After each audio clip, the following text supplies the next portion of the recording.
kalian selalu senantiasa sehat ya, dan tetap semangat belajar bersama Yuli. Pada minggu yang lalu kita sudah membahas mengenai interaksi dua buah muatan yang saling didekatkan. Apabila dua buah muatan yang sejenis didekatkan, akan terjadi gaya tolak menolak. Dan apabila dua buah muatan yang tidak sejenis didekatkan, maka akan terjadi gaya tarik menarik.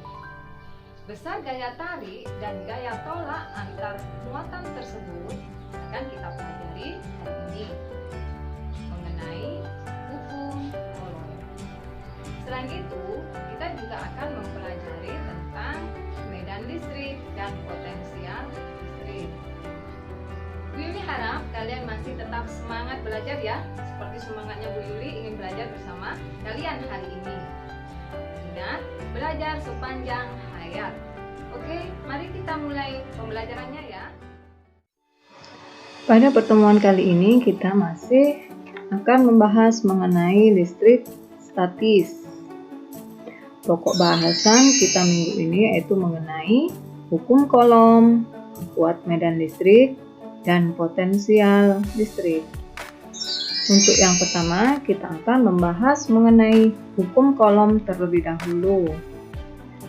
Minggu kemarin kita sudah membahas mengenai muatan listrik yang sejenis jika didekatkan akan saling tolak-menolak, dan muatan listrik yang tidak sejenis akan saling tarik-menarik. Sebelum kita mengulas hukum Coulomb, mari kita melihat simulasi tentang hukum Coulomb berikut.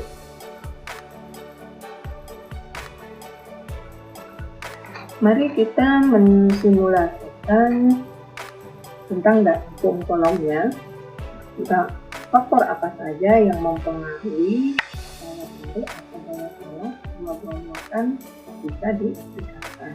Ini ada dua buah muatan, yakni muatan Q1 besarnya min 4 mikrocoulomb dan ada muatan Q2 besarnya 8 mikrocoulomb.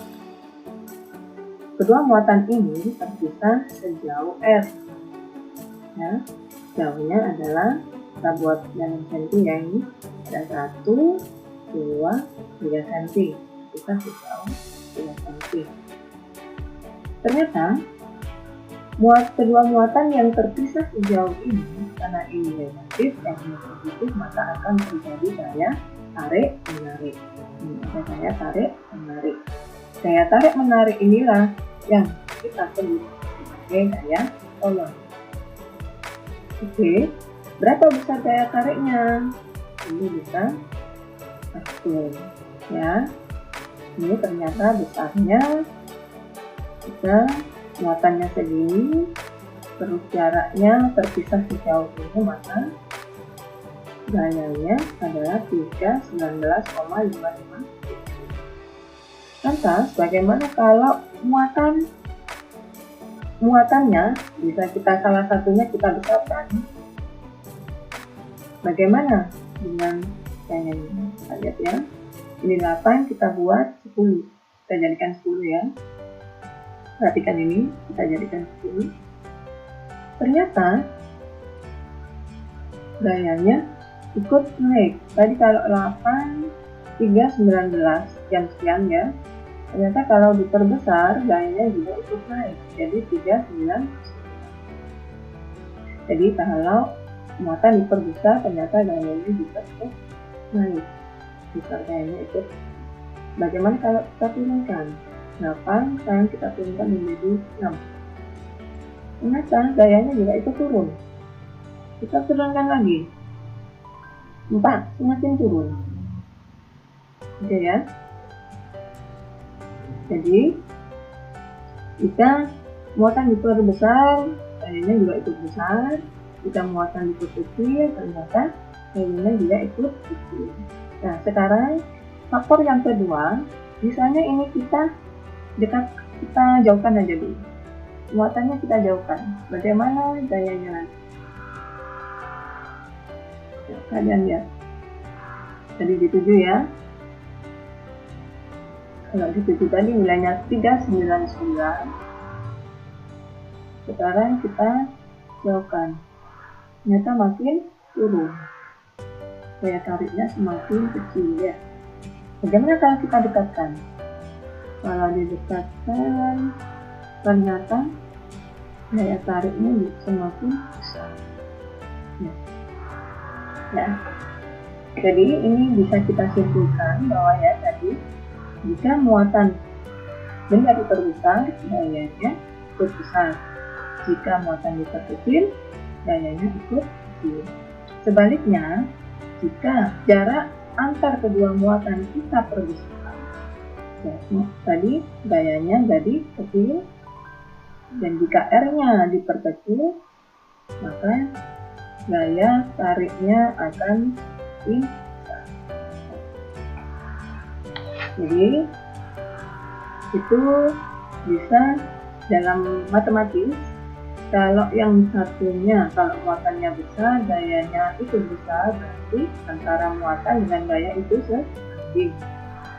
Dan sebaliknya untuk jarak terhadap daya, karena jika R-nya naik, S-nya turun, maka secara matematis keduanya itu berbanding.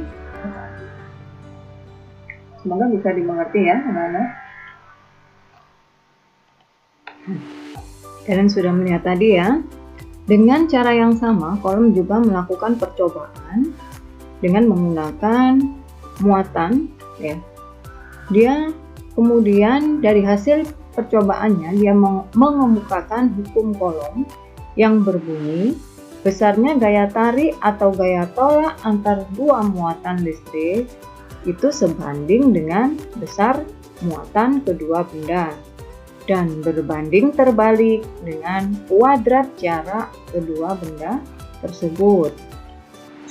Ini bisa kita lihat ya. Ini adalah gambar muatan. Ini muatan negatif dengan positif saling tarik menarik. Ya, gaya tarik menariknya ini yang dinamakan dengan hukum Coulomb. Di mana tadi dari simulasi kita tadi, jika muatannya diperbesar, ternyata F-nya atau gayanya juga ikut besar. Dan jika muatannya diperkecil, ternyata gayanya juga ikut kecil. Hal inilah yang dinamakan dengan sebanding. Paham ya? Sebaliknya, R atau jarak antar kedua muatan. Ini jarak ya. Jika R-nya diperlebar atau diperpanjang, R-nya diperpanjang, maka gaya tarik atau gaya tolaknya ternyata akan lebih kecil. Dan jika R-nya diperkecil, F-nya ternyata akan semakin besar. Dan hal ini jika R besar ternyata F-nya kecil. Hal ini yang dinamakan dengan berbanding terbalik. Secara matematis bisa kita tulis untuk hukum Coulomb itu adalah F sama dengan, karena dia sebanding dengan muatan, kedua muatan, berarti kalau sebanding itu letaknya lurus ya, lewat tanda sama dengan, ini letaknya lurus, dan berbanding terbalik dengan kuadrat jarak. Ini berbanding terbalik dengan kuadrat jarak, dan itu bisa ditulis F sama dengan K kali Q1 kali Q2 dibagi R kuadrat. Ini biasanya biar lebih mudah, Yuli biasanya ke anak-anak itu F sama dengan kakiku loro gitu ya. F sama dengan kakiku loro. Yang mana F itu adalah gaya Coulomb. Gaya Coulomb itu adalah gaya tarik atau gaya tolak antar dua muatan. K adalah konstanta gaya Coulomb yang nilainya 9 kali 10 pangkat 9 Newton meter persegi per Coulomb kuadrat. Dan I1 itu adalah besarnya muatan listrik benda satu, satuannya Coulomb, dan Q2 adalah besar muatan listrik benda 2, Coulomb juga satuannya, kemudian R adalah jarak kedua muatan. Sekarang kita latihan soal ya. Ini Bu Yuli punya soal. Dua buah benda bermuatan listrik masing-masing 20 Coulomb dan 10 Coulomb terpisah di udara sejauh 6 cm. Jika nilai K sama dengan 9 kali 10 pangkat 9 Newton meter persegi per C kuadrat, maka besar gaya tolak menolak kedua benda adalah, kita pilih ya, kita coba jawab.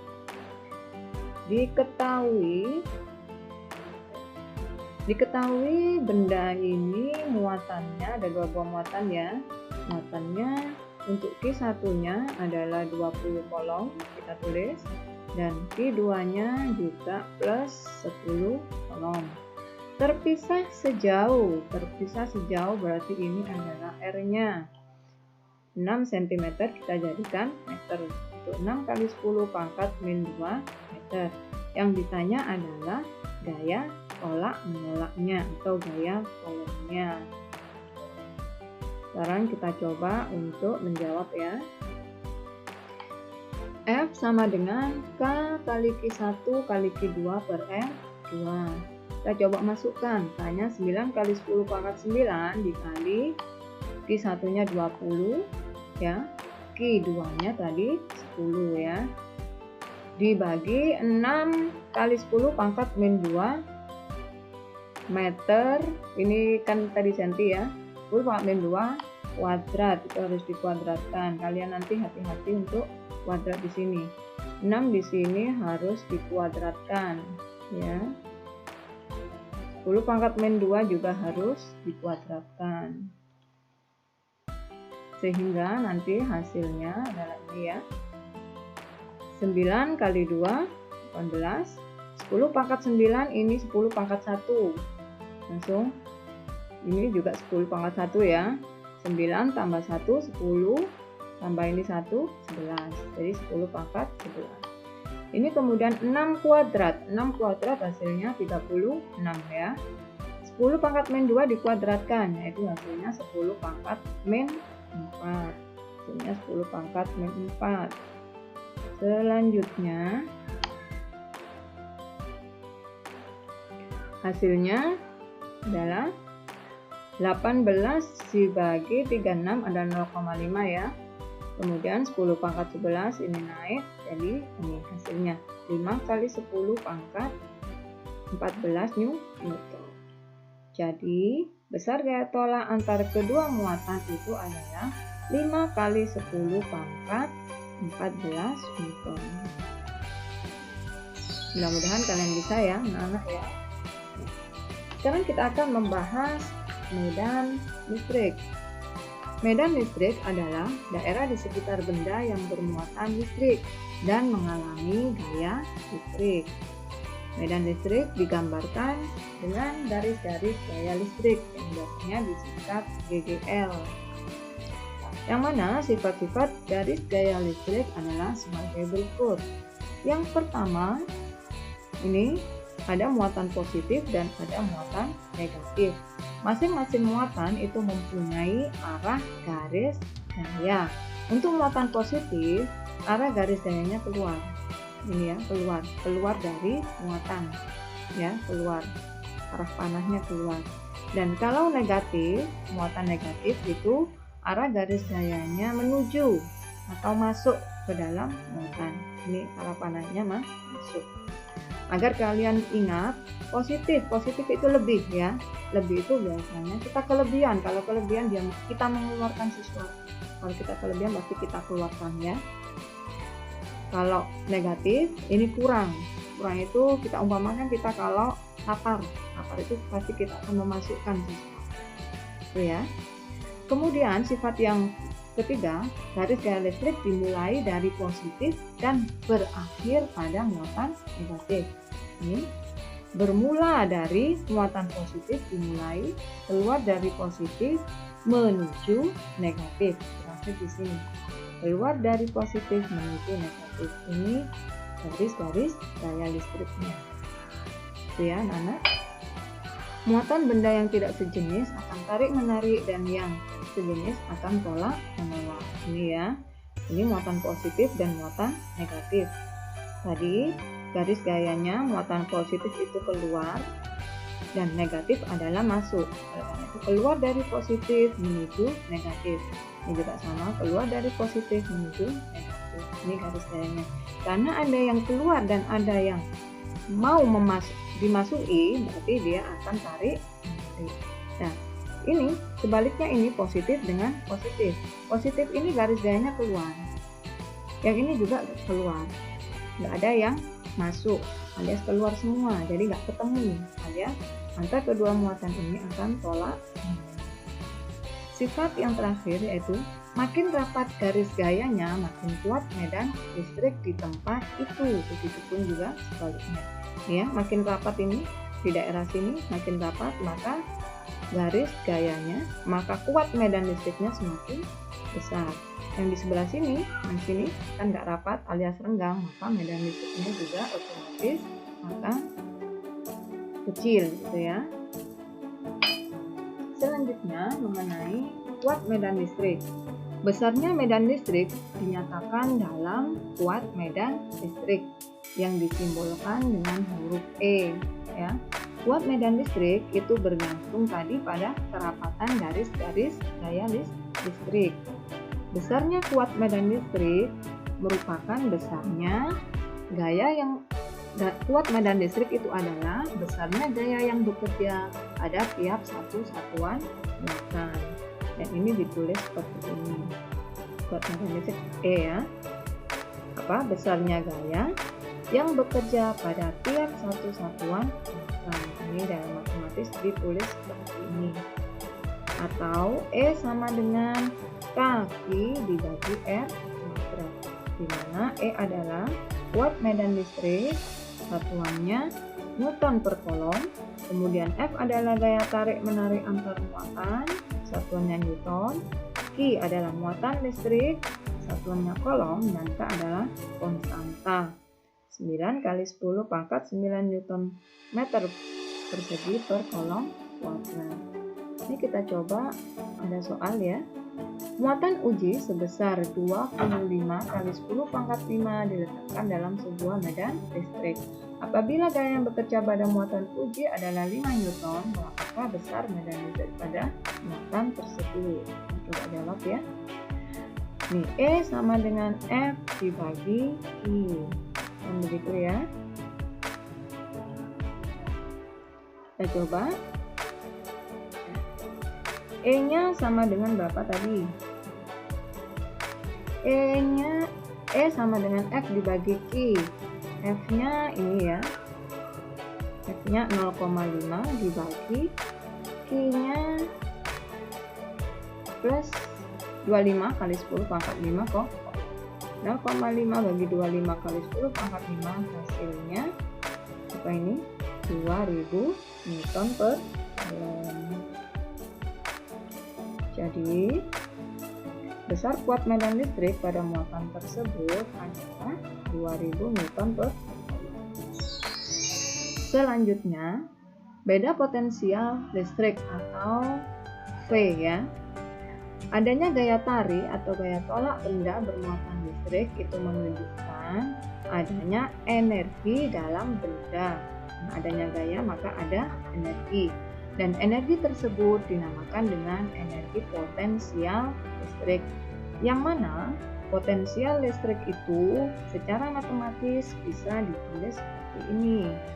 P sama dengan W dibagi Q. Di mana V ini adalah potensial listrik, satuannya volt. W itu adalah energi potensial listrik, satuannya joule, dan Q adalah muatan listrik. 1 volt, ini V adalah satuannya volt ya. 1 volt itu artinya usaha, ini usaha ya, usaha sebesar 1 joule dapat digunakan untuk memindahkan 1 kolom muatan. Menggunakan muatan sebesar 1 kolom. Oke, sama dengan W dibagi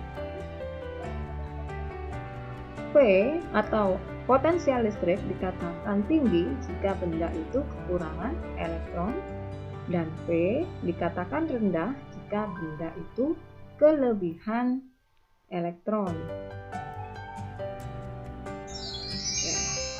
Semoga yang kita ulas hari ini bermanfaat ya anak-anak.